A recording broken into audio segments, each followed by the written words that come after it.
మరో మాట ఏమని ఆయన సిలువలో పలికారంటే యోహాను సువార్త 19 అధ్యాయం 30 వచనం. యేసు ఆ చిరక పుచ్చుకొని సమాప్తమైనదని చెప్పి తల వంచి ఆత్మను అప్పగించెను. సమాప్తమైనది అంటే సిలువలో యేసే పలికిన ఈ మాట ఎంతో సంతోషంతో, ఉత్సాహంతో, జయోత్సాహంతో పలికిన మాట, అంతేగాని బాధతోని కష్టంతోనూ ఆయన మాట పలకలేదు. రోమా పత్రిక 8వ అధ్యాయం 37 ఏమని ఉంటదంటే, పౌలు గారు రోమా సంఘానికి ఏమని రాశారంటే, బలపరచుట్లో దేవుని ప్రేమను వివరించుట్లో ఎంతో ఆత్మబలంను చేకూర్చి సత్యంను తెలియజేశాను. మరణమైనను జీవమైనను దేవదూతలైనను ప్రధానులైనను ఉన్నవి అయినను రాబోనువైనను ప్రధానులైనను అధికారులైనను ఎద్దైనను లోతైనను సృష్టింపబడిన మరి ఏదైనను మన ప్రభువైన యేసుక్రీస్తు ద్వారా కనపరచబడి ఉన్న దేవుని ప్రేమ నుండి మనలను ఎడబాప నేరవని రూఢిగా నమ్ముకొంచున్నాను. ఇట్టి ప్రేమయే సిలువను జయించుటకు ఆయన చేయవలసిన పనులన్నీ జరిగించి సమాప్తమైనదని పలికెను. సమాప్తమైనది అని యేసు సిలువలో పలకగానే అక్కడ ఉన్న వారందరూ ఏమనుకున్నారంటే, ఈయన పని అయిపోయింది, ఈయన ఇంకా చనిపోయాడు అని అనుకున్నారు. కానీ ఆయన సమాప్తం అయిన అన్నారు, కానీ సమాప్తం అయిపోయానని మాత్రం అనలేదు. సమాప్తమైనదని గ్రీక్లో దీన్ని చూసినట్లయితే గ్రీక్లో దాన్ని ఏమంటారంటే టెట్లెస్టై అని అంటారు. అంటే అక్షరముగా దీన్ని అనగా ముగించబడినది అని అర్థం, లేదంటే సమాప్తమైనది అర్థం, లేదంటే నెరవేరబడినదని అర్థం.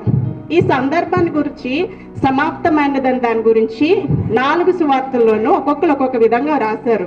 మత్తయి సువార్త 27:50 ఏమని రాశారంటే, మత్తయి గారు యేసు బిగ్గరగా కేకవేసి ప్రాణము విడిచెను. మార్కు 15:37 మార్కు వారు ఏమని రాశారంటే, అంతటా యేసు గొప్ప కేక వేసి ప్రాణమును విడిచెను. లూకా సువార్తలు ఏమని లూకా వారు రాశారంటే, అప్పుడు యేసు గొప్ప శబ్దంతో కేక వేసి, తండ్రి నీ చేతికి నా ఆత్మను అప్పగొనుచున్నాను అన్నారు. ఇప్పుడు యోహాను గారు 19:30 ఏమన్నారంటే, యేసు చిరక పుచ్చుకొని సమాప్తమైనదని తల వంచి ఆత్మను అప్పగించెను. ఆయన ఇష్టపూర్వకంగానే ఆత్మను అప్పగించారు, కానీ ఎవరు బలవంతాన్ని కానీ బెదిరించి కానీ ఆత్మను తీసుకోలేరు కూడా.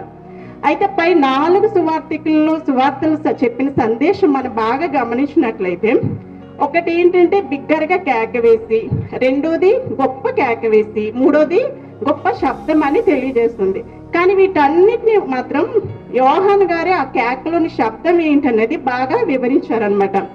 సమాప్తమైనది ఈ కేక విన్నవారు ఏమనుకున్నారంటే, ఈయన పని అయిపోయింది అనుకున్నారు. సాతాను దూతలు వాళ్ళ అనుచరులు అందరూ ఏమనుకున్నారంటే, ఈయన పని అయిపోయింది అనుకున్నారు. కానీ అది ఆయన జయోత్సాహంతో వేసిన కేక అనమాట. ఆ రోజు మనకి మట్టలాదివారం యెరూషలేం వీధుల్లోన యేసును ఆరాధించినప్పుడు హోసన్న జయమని విజయోత్సాహంతో ఎలా స్తుతిగానాలు చేశారో దాన్ని గుర్తు చేస్తుంది అనమాట. ఈ మాటలో ఎంతో ఆత్మీయత దాగి ఉంది. దీన్ని ఎవరు కొట్టివేయడానికి కూడా లేదు. సిలువలో ఒక పాపి రక్షింపబడటానికి ఏ క్రియలు అవసరమో అవన్నీ యేసయ్య జరిగించి ముగించి సమాప్తమైనదని చెప్పాడు. ఈ కేక సిలువకు దగ్గర ఉన్న వారికి మాత్రమే కాదు, కానీ ఆయన దగ్గరగా ఉన్న వారికి వినబడేటట్లు వేయలేదు. దూరంగా ఉన్న వారికి, పరలోకంలో ఉన్న దూతల సహితము ఆ శబ్దాన్ని వినేటట్టుగా ఆయన చాలా పెద్దగా బిగ్గరగా అనమాట కేక వేశాడు అనమాట. అయితే ఇదొక అద్భుతమైన ఆశ్చర్య కార్యమని అందరూ గ్రహించాలి. ఈ మాట పలికిన యేసయ్య ఆయన అప్పగించిన పని ముగించి సమాప్తమైనదని అన్నాడు. కానీ ఆయన అంతం లేనివాడు, యుగయుగములు జీవించేవాడు. ఆయన మొదటివాడును కడపటివాడును జీవించేవాడును మృతుడైనను తిరిగి లేచినవాడు సజీవుడై ఉన్నాడు. మరణం యొక్కయు మృతుల లోకము యొక్క తాళపు చెవులు తన స్వాధీనమందు ఉంచుకున్నవాడు సర్వాధికారి గలవాడు. ప్రకటన 1:18 ఉంటది. అలాగే ఆయన మొదటివాడును కడపటివాడుగాను ఉండేవాడు. యెషయా 41:4 కూడా ఉంటది. మొదటివాడును కడపటివాడును నేనే, నేను తప్ప వేరొక దేవుడు లేడని చెప్పినవాడు. పాప విమోచనం కొరకు యేసయ్య సిలువలో చేయవలసిన సిలువ యజ్ఞం సమాప్తమైనది. సిలువపై ఆయన పెట్టుచున్న బాధలు తట్టుకోలేక వేసిన ఓటమి కేకైతే కాదు, కానీ ఈ పాపిష్టి లోకంలో తనకు తండ్రి అప్పగించిన పనిని సంతృప్తికరంగా ముగించి వేసిన విజయోత్సవ కేకని మాత్రం మనం అర్థం చేసుకోవాలి. అయితే పరిశుద్ధ గ్రంథంలో సమాప్తమైనదన్న మాట 3 సార్లు ఉంటుంది. ఒకటి, సృష్టి క్రమమును సమాప్తం చేశారు. ఎప్పుడు ఆదికాండం 2వ అధ్యాయంలో ఏం చేశాడు? ఫస్ట్ భూమిని, ఆకాశమును, వాటిలోనున్న సమస్తమును సంపూర్తి చేయబడును. దేవుడు తాను చేసిన పని అంతటిని సంపూర్తి చేసి 7 దినముల్లోగా సంపూర్తి చేసి విశ్రమించాడు అనమాట. సృష్టికర్తగా ఆయన తన సృష్టిలో ఉన్న మానవునికి ఏది అవసరమో అవన్నీ చేసి దాన్ని చూసినప్పుడు అది మంచిదిగా ఉండేను. ఆ విధంగా ఆయన తన పనిని పరిపూర్ణంగా సంపూర్తి చేశాను. రెండోది వచ్చి నూతన సృష్టి. ప్రకటన 21:6 ఉంటది. మొదటి ఏంటంటే ప్రకృతి సంబంధమైనది, అంటే మనం నివసించుచున్న భూమి. రెండోది వచ్చి నూతన సృష్టి, అంటే పరలోక సృష్టి, క్రొత్త ఆకాశము క్రొత్త భూమి. ఇక దానికి అనుగుణమైన వాటి నిర్మాణం అన్ని వ్రాయబడి ఉన్నది. మొదటి సృష్టి మానవునికి ఉద్దేశించి ఉండగా, రెండోది ఏంటంటే విమోచింపబడిన వారికి, అనగా యేసుక్రీస్తు రక్తంతో ఎవరైతే శుద్ధీకరించబడతారో తండ్రి వాగ్దానం చేసిన మహిమ రాజ్యానికి ఈ నూతన సృష్టి అనేది నిదర్శనంగా ఉంటుంది. అయితే మూడోది ఏంటంటే యోహాను సువార్త యేసు పలికిన లాస్ట్ది సమాప్తమైనది.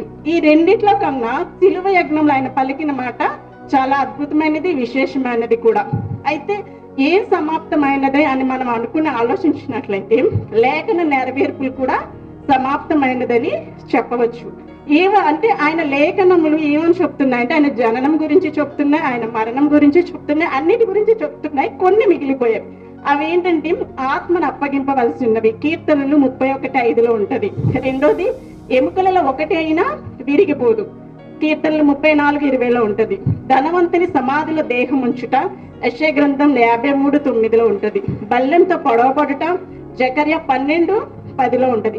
ఇవన్నీ కూడా ప్రవచనాలన్నీ కూడా ఆయన శిలువ ధ్యానంలో ఆయన శిలువ మరణం నెరవేరవలసి ఉన్నవి కాబట్టి అవి కూడా సమాప్తమైనవని ఆయన చెప్పాడు.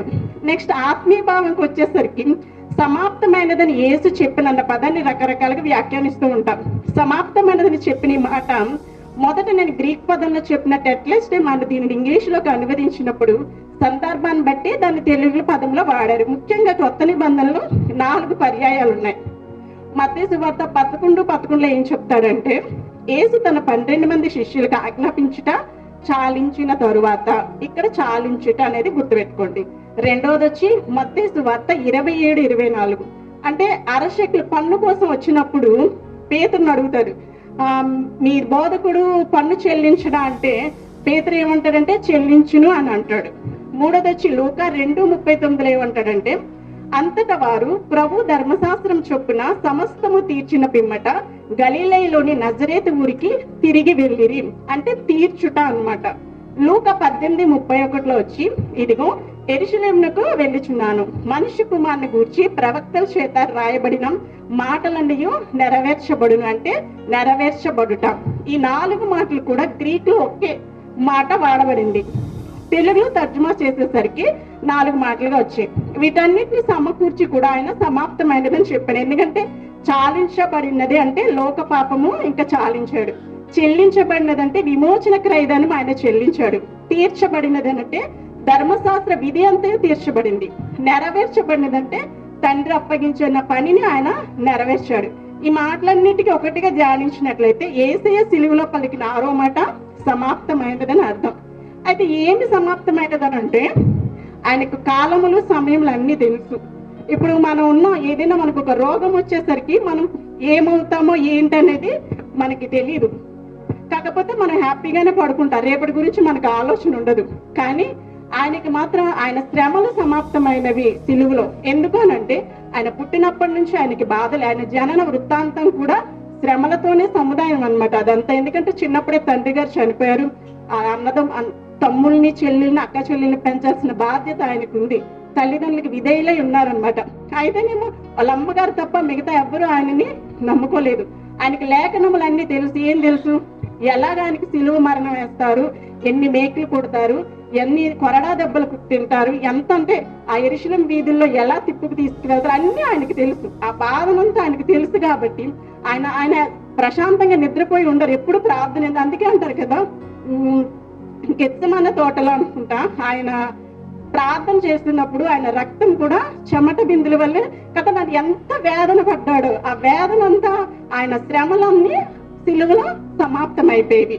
రెండోది వచ్చి సిలువపై విమోచన క్రియ కూడా సమాప్తమైనది. అంటే యేసు విమోచన క్రయదానంగా తన్ను తాను అప్పగించుకున్నాడు. ఎందుకనంటే అది మన కోసం అన్నమాట. మార్కు 10:45 ఉంటది. ఆ పని సంపూర్తి చేయబడింది కనుక అనేకులకు ప్రతిగా విమోచన క్రయధనముగా తన ప్రాణం ఇచ్చుటకు ఆయన వచ్చును. కాబట్టి సిలువ విమోచన క్రియ కూడా సమాప్తమైనది కాబట్టి ఆయన సమాప్తమైనది అనను.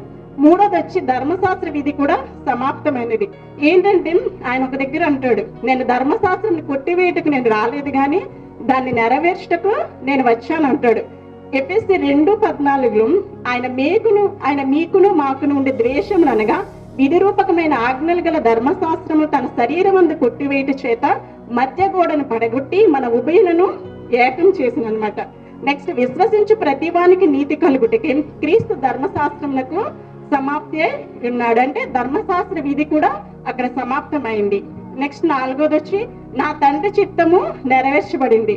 యేసు నిమిత్తం తండ్రి చిత్తం ఏదైతే ఉన్నదో ఆ చిత్తం నెరవేర్చబడును.